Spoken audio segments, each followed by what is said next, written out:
The princes are arguably one of the harder bosses in the vanilla game, I'd say. And that's really, I think that all comes down to Lorien and how often he can sometimes teleport and zip, zap, and zoom all around the fucking arena, which can be just incredibly frustrating. But I find something hauntingly beautiful and tragic about this fight, and I love the atmosphere of it.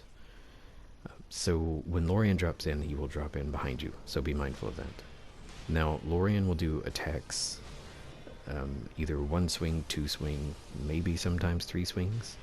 So I like to stay on his left arm and just sort of circle him. So dodge and do a hit. And sometimes he'll do this light slam that is very devastating, so be very mindful. But like most other fights, this is all about just not being greedy. He dodges attacks, do one or two hits, depending on how confident you are, and that's it. Now when Lothric comes in, he will introduce magic. And it's not that much more difficult. I mean, Lorien pretty much stays the same. I mean, he gets a couple of new moves, but the addition of the magic attacks complicates it just a little bit. So the basic idea here is you want to kill Lothric. Once Lothric is down, the fight's over, right?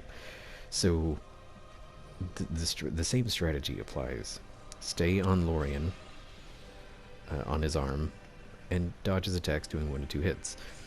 So I don't recommend staying at range because Lothric will use magic, and you kind of don't want that. You don't want the homing soul mass floating around while you're also trying to deal with Lorien.